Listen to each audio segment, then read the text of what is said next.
Hey folks, I'm here in the Jovian sector, already kind of out there place. You don't really realize how big space is until you're orbiting the largest body in our solar system. Regardless, the day has come where video games are dull, I've exhausted my library for anything interesting, food is still good, but I don't like having to cook, and I like the sound of my own voice. So I sit here, completely, unquestionably, unfilteredly bored out of my mind. If you don't know me, I'm the Junior Comms Director on the Ganymede Magnetosphere Project, and my NDA is expired. So I happen to be someone with a lot of time and a lot of mission logs. They're technically available on the grid if you want, but seriously, who besides me is gonna sift through all that?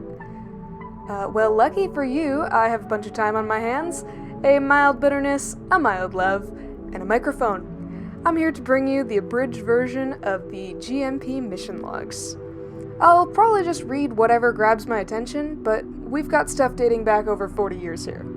I think it would be interesting, however, to start with landfall. So why don't y'all other bored souls out there sit back, relax, do your laundry or your data entry or whatever y'all station side do and listen to some stories that absolutely have none of my personal opinions involved.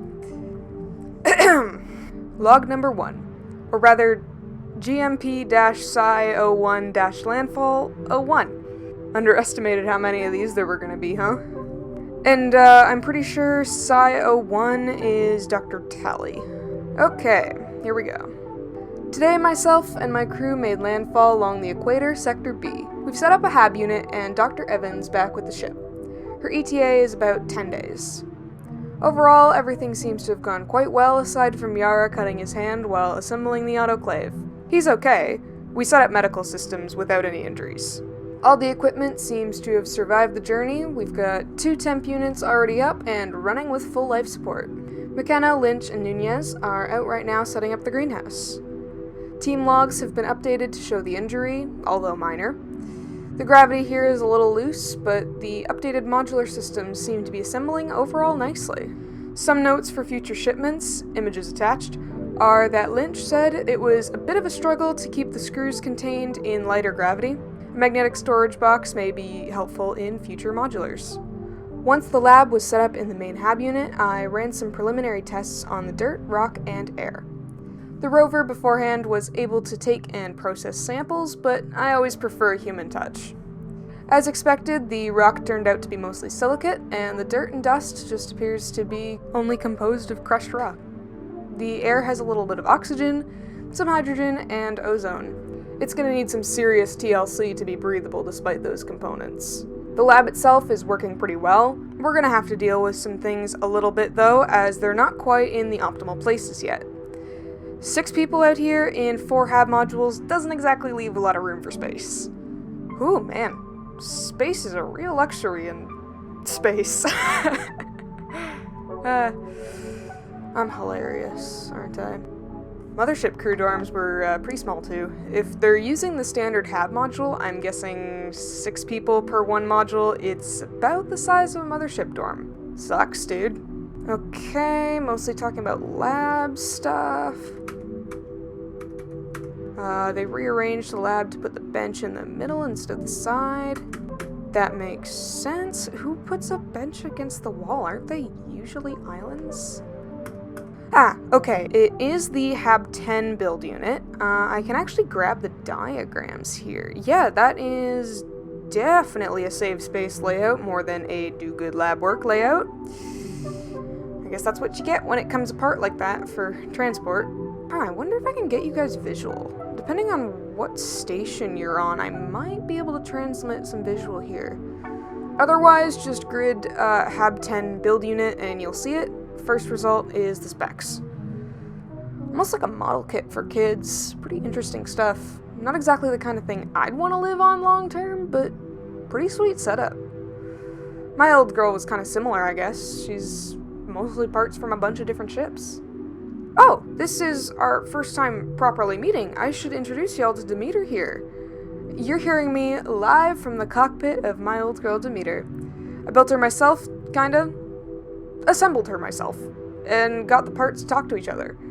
You would not believe the kind of things people toss out in those junk sites. I've found real gold. Well, not real gold. But gold regardless, my kind of gold. I actually found some old CDs from the 21st century. Those plastics really do not degrade, especially in boxes at dump yards. I've actually got a little old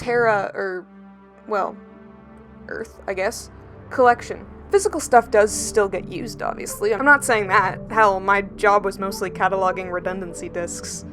It's kinda neat, though, to have some of the old stuff. I've mostly digitized it into Demeter's bank, but I like to use the CD player sometimes. I actually managed to pick up a new CD player at the Juneau Market last month. I don't really trust junk site players like that. They tend to fry your CDs. Record players, though, I've found are pretty reliable across the board. The record player that I have installed over here is actually a junk site player. I'll probably swing by the market this month anyway to take a look at some of the new book drives.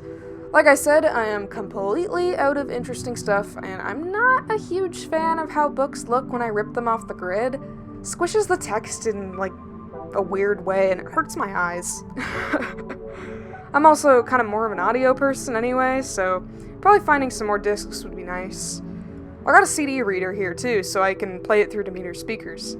I can actually be anywhere in here and still hear it. It's kind of muffled in the engine room, but I guess that's good. I should probably be more focused when I'm doing maintenance. Regardless, Demeter's probably been my favorite ship to fly.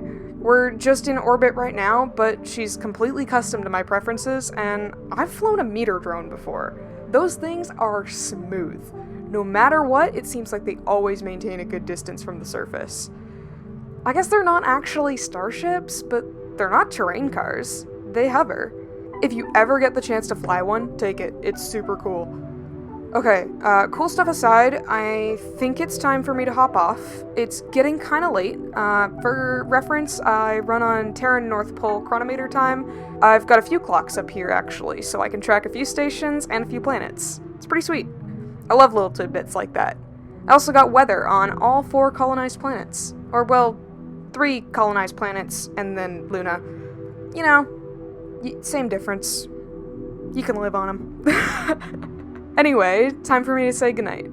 Thanks for listening, both to the log and to my ramblings. Like I said, I'm not exactly reading them word for word, because that would be long and boring and sciencey and all that stuff. But the full copies are out there if you want clarification. Alright, signing off. Cheers.